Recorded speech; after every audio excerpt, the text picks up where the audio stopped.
वसुदेवसुतं देवं कंसचाणूरमर्दनं देवकी परमानंदं कृष्णं वंदे जगद्गुरुं. नमस्कार, मी नीला अभ्यंकर गीतेच्या 6व्या अध्यायावर आज माझे विचार मांडणार आहे. उद्या 15 ऑगस्ट आपला देश स्वतंत्र झाला आणि त्यामुळे आपण स्वातंत्र्य आपण अनुभवू शकतो. खरं म्हणजे आपण सुद्धा आणि मी आणि माझ्या ममत्वामध्ये आणि अडकलोय त्यातून सुटका करण्यासाठीच म्हणून आपण गीतेचा अभ्यास करतोय. गोपाल कृष्ण भगवान की जय. भगवद्गीता 3 कांडामध्ये विभागली गेली आहे. ज्ञानेश्वर महाराज म्हणतात की हे जी 3 कांड आहेत ते म्हणजे पहिलं कर्मकांड, दुसरं उपासना कांड, तिसरं ज्ञानकांड. भगवद्गीतेच्या 2ऱ्या अध्यायात ज्ञानविषयीचे निरूपण आहे. 3रा ते 5वा अध्याय हे कर्माचे प्रतिपादन करतायत आणि 6व्या अध्यायापासून उपासना कांड सुरू होत आहे. 6व्या अध्यायापासून 12व्या अध्यायाच्या 12व्या श्लोकापर्यंत उपासना कांड आणि भगवंतांनी सांगितलंय. भगवद्गीतेच्या या प्रवासामध्ये जेव्हा जेव्हा काही मुख्य महत्वाचे विषय सांगण्याचा प्रसंग येतो तेव्हा भगवंतांनी हे सर्व ज्ञान कशा करता सांगितले जात आहे याचा स्पष्ट उलगडा केलेला आहे. उदाहरणार्थ 2ऱ्या अध्यायामध्ये ज्ञान सांगून स्थितप्रज्ञाची लक्षणे सांगितल्यावर स्थितप्रज्ञाचे ध्येय शांती समाधान असल्याचे भगवंतांनी सांगितले. कर्मयोग सांगून झाल्यावर कर्मयोगयुक्त महापुरुष शांती प्राप्त करतो असे म्हणून भगवंत पुन्हा शांतीचा निर्देश करतायत आणि शेवटी 29व्या श्लोकामध्ये शांतीच मागितली. 6व्या अध्यायापासून भगवंतांनी वेगवेगळ्या साधना सांगितल्या आहेत. सर्व उपासना सांगून झाल्यानंतर उपासना कांडाच्या शेवटी 12व्या अध्यायात श्रेयो हि ज्ञानमभ्यासात ध्यानात ध्यानम विशिष्यते ध्यानात कर्मफल त्यागात शांती निरंतरम म्हणजे परत शांती हाच जीवनाचा उद्देश आहे असं भगवंतांनी सांगितले. कर्मफलाच्या ठिकाणी अनाश्रय करून अनासक्त होऊन जो कर्तव्य कर्म करतो, भगवद्गीतेत ज्याला कार्य ह्या शब्दाचा अर्थ कर्तव्य कर्म अथवा स्वधर्म कर्म, तो संन्यासी आहे, तोच योगी आहे असे भगवंत म्हणतायत. संकल्पाचा त्याग घडल्याशिवाय योगी होता येणार नाही आणि संन्यासीही होता येणार नाही. म्हणून अर्जुना, तू संन्यासी व योगी एकच आहे, तू योगी हो. भगवंत म्हणतात समबुद्धी संपादन करणे हा पारमार्थिक साधनेचा पाया आहे. कर्मयोग सिद्ध होण्यासाठी जी समबुद्धी लागते ती समबुद्धी संपादनासाठी भगवंत आत्मसंयमनाचा उपाय सांगतायत. हा आत्मसंयमनाचा विचार पातंजली ऋषींनी सुद्धा सांगितलेला आहे.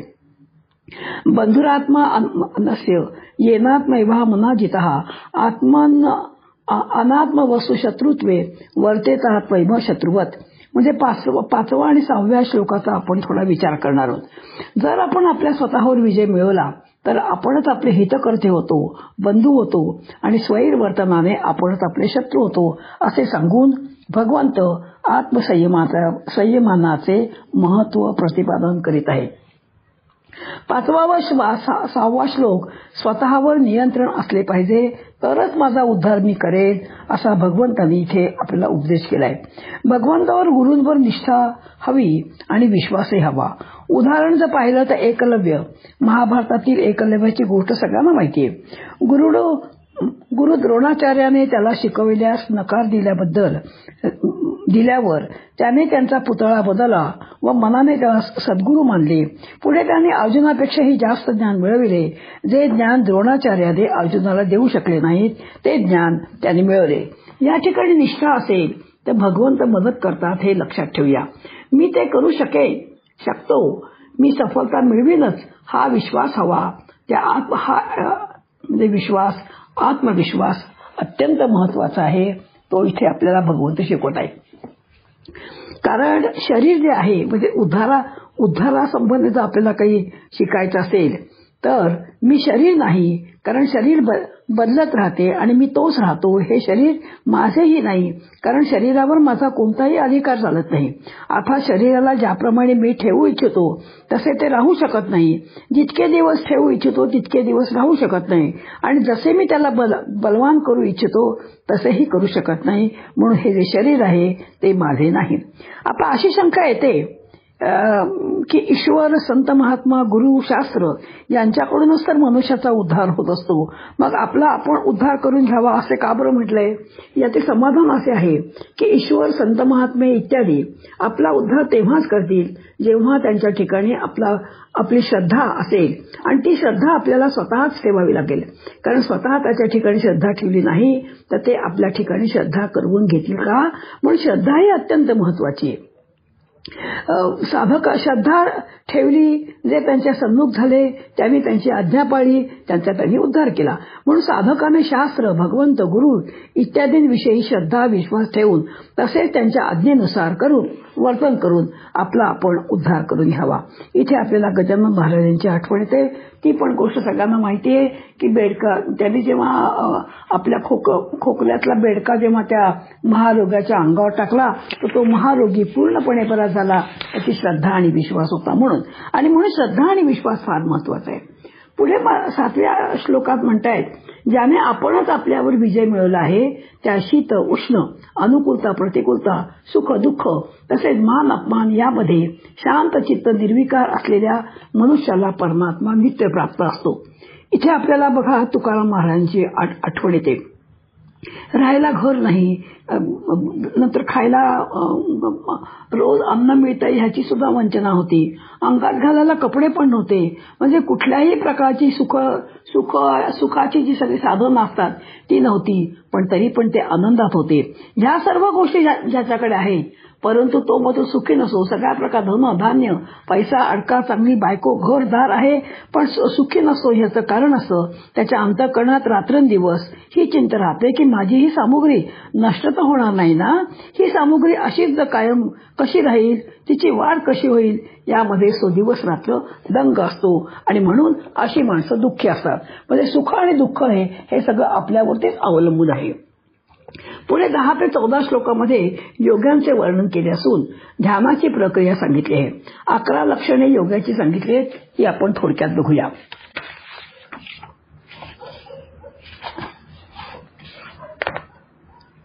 बघा, आपण जर माकडाला पाहिलं तर माकडाला समाधी अवस्था माहिती असते का? हो, नाही.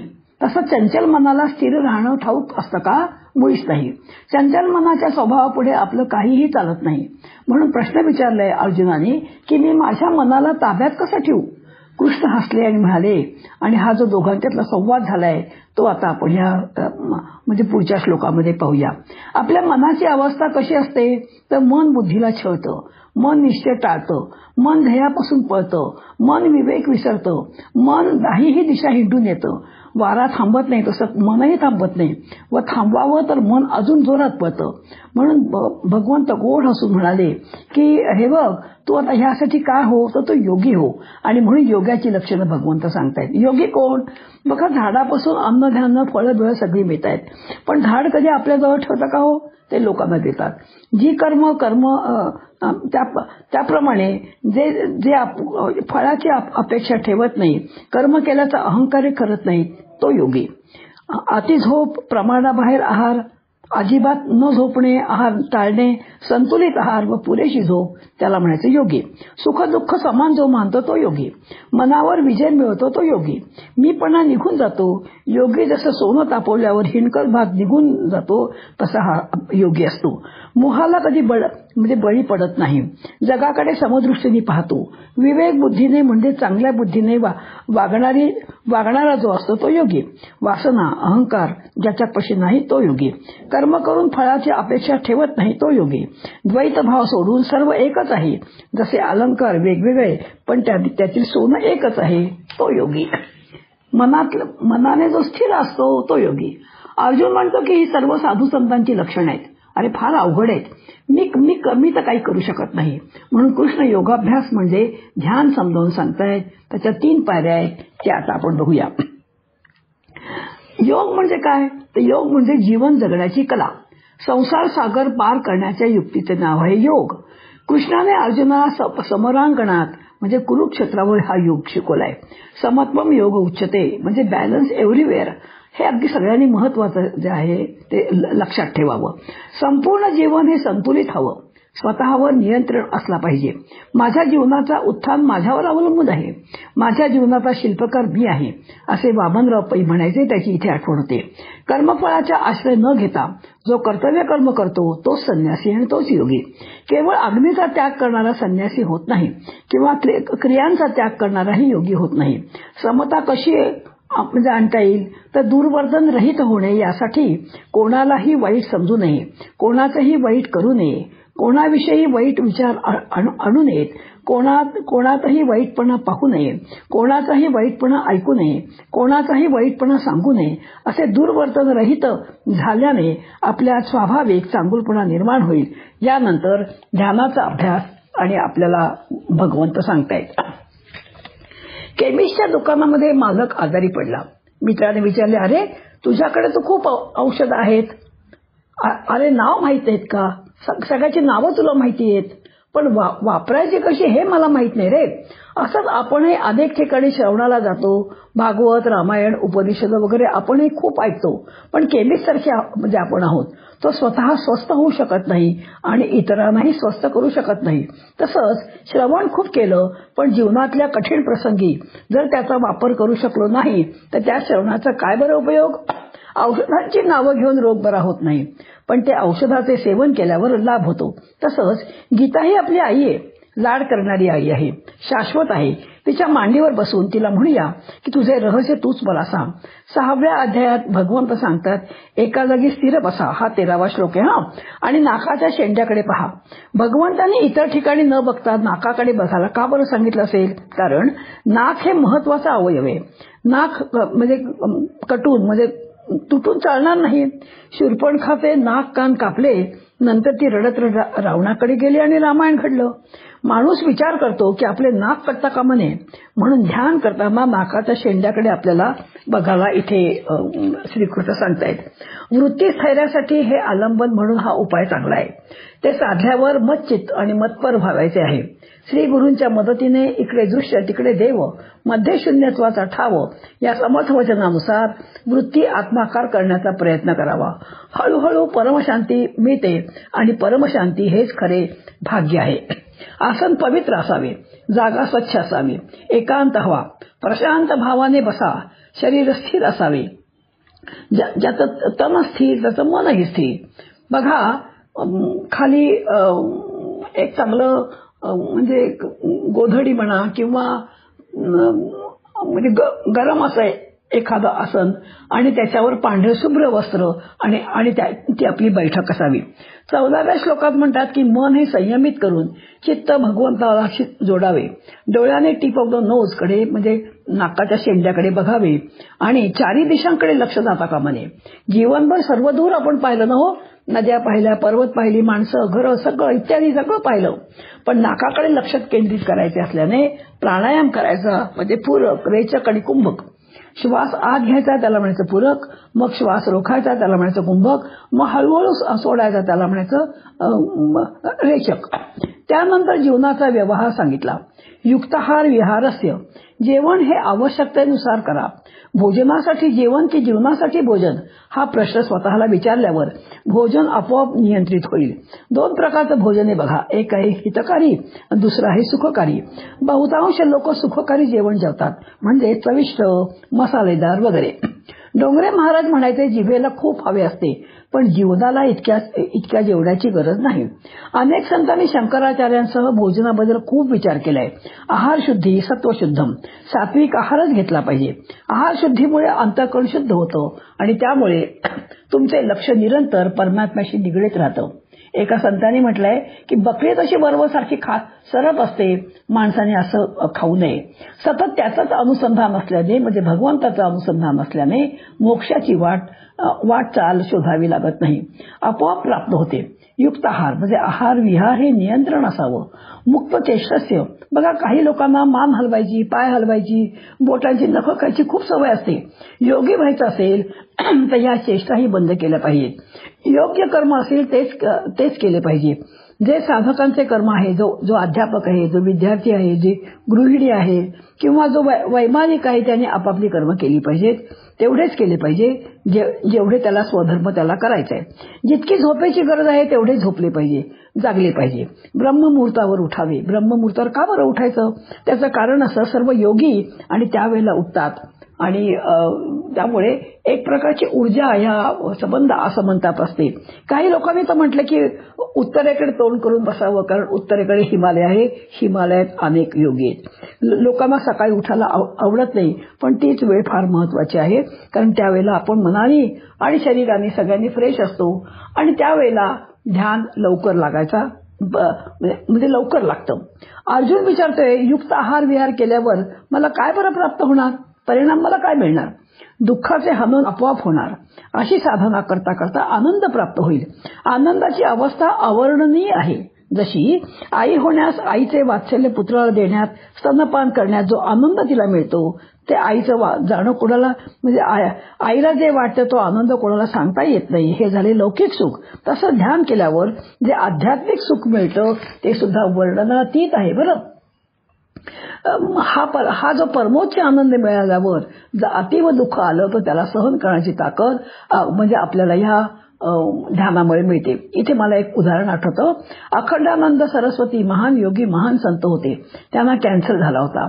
बिर्लासारखे मोठे मोठे श्रीमंत त्यांचे शिष्य होते. इलाज त्यांचा सुरू होता. देश विदेशचे डॉक्टर इलाज करत होते. सत्यमित्रानंद भेटायला गेल्यावर त्यांनी विचारलं, मैं कहाँ हूं? म्हणजे कोणी विचारलं? अखंडानंदांनी. आणि ह्या सत्यमित्रानंदांना, ज्यांनी भारत माता मंदिराचे निर्माते होते, अत्यंत ज्ञानी होते, त्यांना विचारलं की मैं कहाँ हूं? जिथे तुम्ही असायला हवे तिथेच तुम्ही आहात. मी शरीरात नसून मी आत्म्यात राहत आहे. आत्म्याचा द्रष्टा मी आहे. दुःखाने वेदनेने मी विचलित होत नाहीये. तसं दुसरी गोष्ट आठवते. आचार्य कृष्णानंद शास्त्रीजींची गोष्ट आहे. कथा सुरू होती. त्यांचा पुत्र कर्दम जो होता तो गेल्याची वार्ता समजली.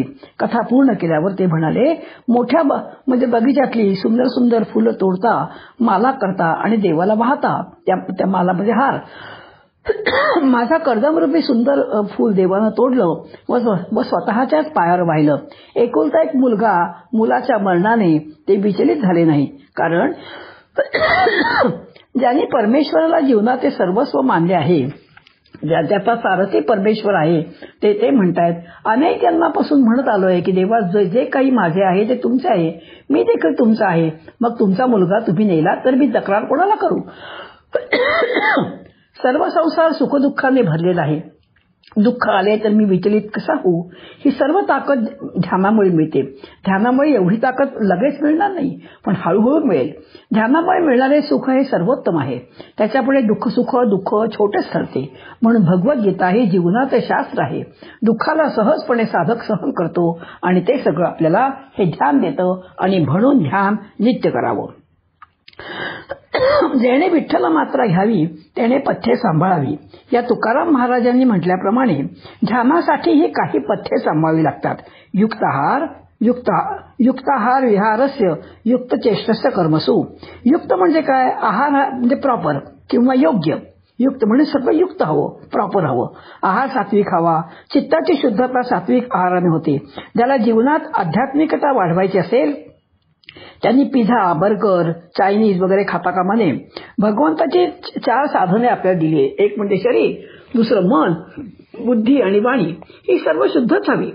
आपलं शरीर आपण आंघोळ करून शुद्ध करू शकतो, पण मन, बुद्धी, वाणी हे श्रवणाने, हे चिंतनाने, हे तुमच्या नामस्मरणाने आणि ह्या गीता ऐकण्याने नक्की शुद्ध होईल. भगवंताच्या प्राप्तीसाठी आत्मविजय करणे फार आवश्यक आहे. त्यासाठी अनुशासन म्हणजे शिस्त हवी. आहार विहार युक्त हवा. आत्मविश्वास, आत्मनिर्भरता, अनुशासन ह्या 3 गोष्टी अत्यंत महत्वाच्या आहेत. प्रत्येकात सत्व, रज, तम हे 3 गुण आहेत. आहार हा सात्विकच हवा.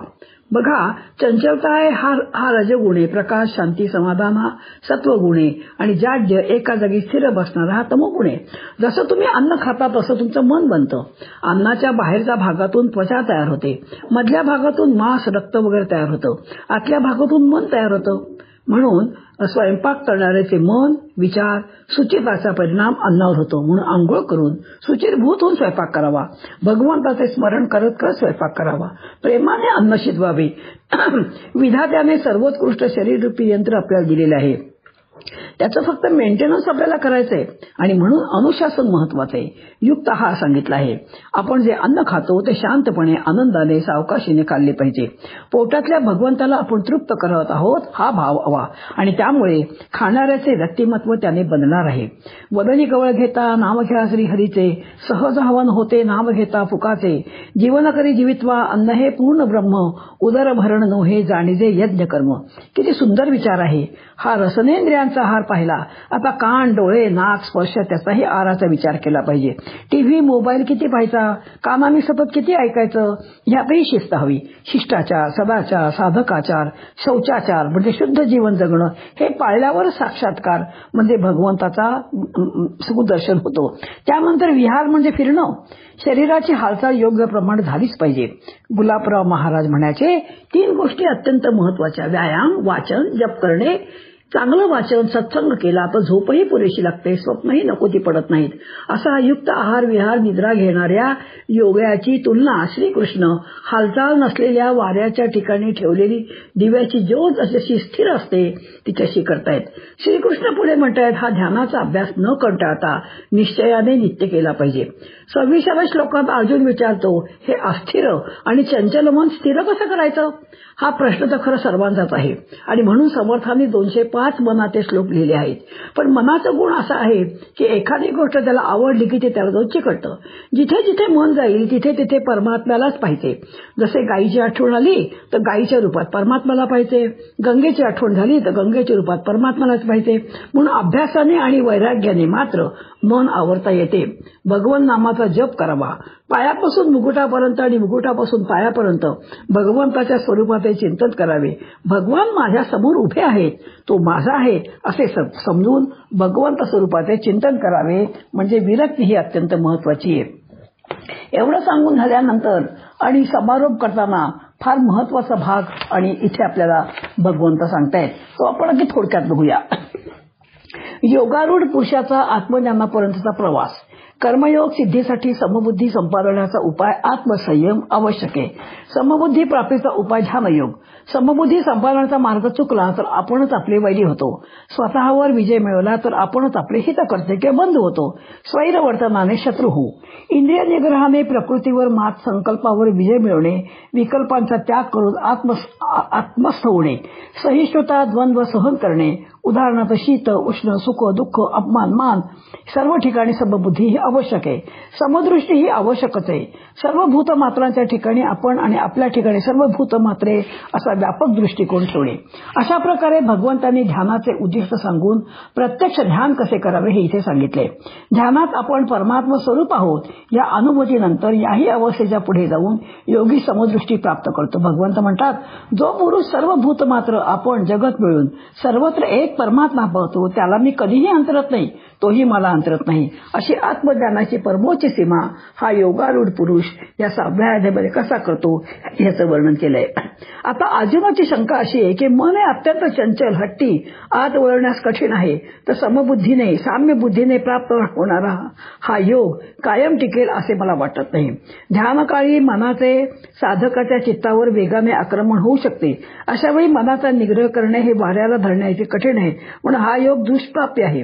भगवंताचं उत्तर असं आहे की दीर्घ अभ्यासाने आणि वैराग्याने हा म्हणजे मन आपण स्थिर करू शकतो. साधनेचा अभ्यास, प्रयत्न कमी पडले व त्या जन्मात योग प्राप्त झाला नाही तर त्याला गती काय.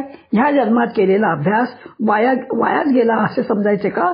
पुढील जन्मी परत नव्याने साधनेची सुरुवात करायला लागेल का व पुढील जन्मी तरी हा योग साध्य होईल का असं प्रश्न विचारलाय. व भगवंतांनी उत्तर दिले आत्मसुखाकरता कर्म, उपासना आणि ध्यान या मार्गाचा अवलंब सुरू केला की मग त्याला परत मागे येणे नाही. योगाच्या अभ्यासाकडे जो वळतो त्याला इहलोक आणि परलोकही सफल होतो. तो अत्यंत उत्तम लोकाला प्राप्त होतो. तिथे काही काळ वास्तव्य करून पवित्र योगाच्या किंवा श्रीमंत कुळामध्ये तो पुन्हा जन्म घेतो. त्यावेळी त्याला मागील जन्माची साधना पुन्हा प्राप्त होते. अशा रीतीने क्रमशः त्या या जन्मात तो प्रयत्न करायला लागतो आणि योग संसिद्ध देखील होतो. योगाकडे वळल्यावर त्याने केलेला कोणताही अभ्यास वाया जात नाही. म्हणून खूपदा बघा आपण बघतो एखाद्या लहान मुलाला वयाच्या 12व्या वर्षी 13व्या वर्षी आणि सगळी गीता पाठ असते, अनेक त्याला स्तोत्र पाठ असतात, कारण त्यांनी मागील जन्माला केलेल्या योगाची साधना आणि ह्या जन्मामध्ये त्याला ती येते. यानंतर कर्मविपाक सांगितलंय. योगाच्या अभ्यासामुळे अंतर्व्यक्तीवर म्हणजे मनबुद्धी चित्तावर झालेला परिणाम कधीही पुसला जात नाही. ध्यानाच्या अभ्यासामुळे जी एकाग्रता, स्मरणशक्ती, ग्रहणशक्ती, आकलनशक्ती, आत्म्याच्या जाणण्याची काही एक व्यक्ती त्याला प्राप्त झालेली असते ती त्याला कदापिही सोडून जात नाही. त्या शक्तीसहित तो पुढचा जन्म घेतो. इथे एकदा ह्याला विवेकानंदांना विचारलं होतं की तुम्हाला मागचा जन्म आठवतंय का? तेव्हा त्यांनी सांगितलं 40 जन्म जेव्हा मी नैष्टिक ब्रह्मचर्य जेव्हा मी पाळलं तेव्हा मी या जन्मामध्ये आणि विवेकानंद झालो. म्हणजे आपण जी केलेली योगाची साधन आहे ती कधीही वाया जात नाही. हा दिलासा इथे भगवंत आपल्याला देत आहेत. मग आजचा हा जो अध्याय 6वा आहे त्यातला 25वा श्लोक असा आहे, शनै शनै उपरमेत भृती गृही तया बुद्ध्या मन आत्मसंस्थम कृत्वा किंचित अपिन चिंतयेत. ज्ञानेश्वरीतल्या उभ्या आहेत 378 ते 382 त्यातल्या आपण थोड्याशा पाहूया. आता नियमोची हा ऐकला जीवे करावा आपुला जैसा कृतनिश्चयाची हा बोला बाहेरा नोहे बुद्धी धैर्य होय वसवटा. वसवटा म्हणजे आश्रम. मनाचे अनुभवाची या वाटा हळूहळू करी प्रतिष्ठा आत्मभोवनी मी थोड्याच वाचल्या. विवेक, वैराग्य आणि अभ्यास हे गीतेचे प्राण आहेत. साधनेचे आधारस्तंभ आहेत. स्वभावतः संकल्प विकल्पाच्या हिंदोळ्यावर झुलणाऱ्या चंचल मनाला केवळ अभ्यासानं आणि वैराग्यानं वश करता येतं. मनाच्या चंचलतेचा आधार आहे राग, विषयातला रस. म्हणून त्याला स्थिरता आणण्यासाठी कास धरायला हवी वैराग्याची. राग आहे संसाराकडे धाव घेण्याचा मार्ग आणि वैराग्य आहे संसाराकडे पाठ फिरवून स्वरूपाकडे स्वयंधामाकडे परत जाण्याचा मार्ग. बाहेरच्या जगात कसलेही सुख नाही हे समजणं म्हणजे वैराग्य. सांसारिक विषयांचं आकर्षण व्यर्थ आहे हे जाणणं म्हणजे वैराग्य. असं वैराग्य आपल्याला अनेकदा येतं. अपयश आलं, ज्याच्यावर विश्वास टाकला त्यानं फसवलं, ज्याच्यावर जीवाभावानं प्रेम केलं त्यानं आपली उपेक्षा केली की वाटतं हे सगळं व्यर्थ आहे. जगात कुणी कोणाचं नाही, परंतु हे वाटणं क्षणिक असतं. मन म्हणतं एकानं दगा दिला म्हणून काय झालं, हा दुसरा तसा नाही. आणि माणूस पहिला कटू घोट घेऊन पुन्हा नव्या उमेदीनं अत्यंत आशेनं दुसऱ्याकडून सुख मिळवण्यासाठी धडपडू लागतो. मृगजळामागे धावून उरी फुटतो. जीवन माणसाला दोन्ही देतं. रागाचा अनुभव देतं तसंच वैराग्याचाही अनुभव देतं. परंतु जन्मानुजन्म रागाचा हा अभ्यास करीत असल्यामुळे वैराग्याचे क्षण वाया जातात, क्षणिक ठरतात. स्मशानात आलेलं वैराग्य घरी येईपर्यंत रस्त्यातच हरवून जातं. ते हरवू न देता त्याला स्थिर करण्यासाठी विवेकानं प्रयत्न करणं म्हणजे अभ्यास. संसाराकडे जाणारी आणि परमात्म्याकडे जाणारी वाट एकच आहे, फक्त दिशा बदलायची. तोंड वळवून आलेल्या रस्त्यानंच पुन्हा माघारी जायचंय. बहिर्मुख मनाला अंतर्मुख करायचंय. विषयांच्या, वस्तूंच्या आणि माणसांच्या दुनियेत सुखासाठी भीक मागत हिंडणाऱ्या मनाला स्वरूपाच्या आनंद भुवनी परत आणायचे. त्याच्या चंचलतेचा शांत करायचे. विवेक बुद्धीनं त्याला वश करायचे. बुद्धी देखील अस्थिर असते, ती वाट पाहत नाही, उतावीळ होते, दायकुतीला येते, निराश होते आणि प्रयत्न सोडते, अभ्यास टाकते. अशा वेळी तिला भूती म्हणजे धैर्याची जोड हवी. बुद्धीनं धीराचा आधार घेऊन श्रद्धेनं, दृढनिश्चयानं, उत्साहानं आणि आत्मविश्वासानं मनाला आत्मानुभवी प्रस्थापित केलं पाहिजे. मन वश असणं, मनावर ताबा असणं म्हणजे आपल्या स्वतःच्या इच्छेनं त्याला गतिमान वा गतिहीन करता येणं. मनाला आपलं साधन बनवणं हे प्रयत्नानं, अभ्यासानं करावं लागतं. साधकानं प्रथम ही जाणीव करून घेतली पाहिजे की वास्तविक मनाला आपणच स्वय सोडलंय, त्याला थांबवायला कधी प्रयत्नच तर केला नाहीये. आणि त्यामुळे एकदम त्याला नुसतं शांत हो, धावू नकोस, थांब बरं असं म्हणून थांबणार नाही. त्याला गतिरोधक लावला पाहिजे. त्याची यंत्रणा समजून घेतली पाहिजे. मन चंचल आहे खरंय, पण त्याच्या चंचलपणाला पायबंद घालण्याची कळ ही मनाच्याच यंत्रणेत अनुस्यूत आहे.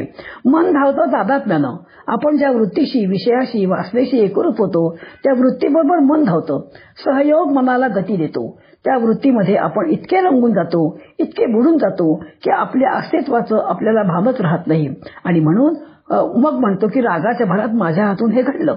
मनाला थांबवण्यासाठी त्याच्यावर चिडून चालत नाही, पश्चातापानेही काही होत नाही.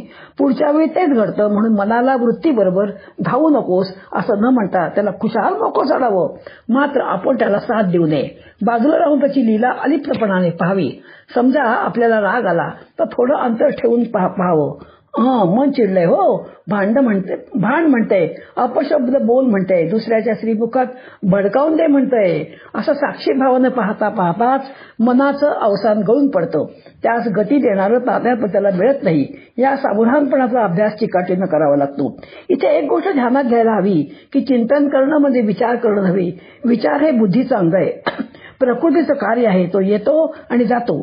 चिंतनाचा अर्थ विचाराहून वेगळा आहे. समजा आपल्याला तहान लागली पण कामात व्यस्त असल्याने आपल्याला लगेच उठून पाणी पिणं शक्य होत नाही. आपण हातानं काम करीत राहतो, माणसांशी बोलतो, विचार करतो, परंतु आज कोणीतरी तहान लागली अशी निशब्दपणाने सतत जाणीव करून देत आहे. इथेच तहानेचा विचार नव्हे तर व्याकुळता आपल्याला त्रासून टाकते, दुसरं काही सुचू देत नाही. ही झाली देहाला लागणारी तहान. हिच्याहूनही तीव्रतम तहान आहे जीवाला लागलेली शिवमिलनाची तहान. जीव आणि शिवमिलनाची तहान ती सर्वांच्याच अंतर्यामी आहे. त्या परमपदाची तळमळ प्रत्येकाला लागलीये. त्यासाठी जीव जन्मभर धडपडतोय. पदप्रतिष्ठेसाठी, धनसंपत्तीसाठी उरी फुटेपर्यंत धावतोय. तिथे परमपद मिळेल असे त्याला वाटत असतं, परंतु ही त्याची भ्रांती आहे. तहानेचा विपरीत अर्थ केल्यामुळे अज्ञानाने केलेल्या या साऱ्या यात्रा व्यर्थ जातात. आपण त्या कसरी मृगासारखी आपली अवस्था होते. म्हणून तुझं आहे तुझं पाशी, आता त्याला परमात्मा केली, दुसरं काहीही सोचत नाही, रुचत नाही. तिथे चालतं एका परमात्म तत्वाचं चिंतन, अस्तित्वाचं अखंड स्फुरण. आता आपण शांत बसूया आणि डोळे मिटूया आणि डोळे मिटून आपण आजचा जो सुविचार आहे तो ऐकूया.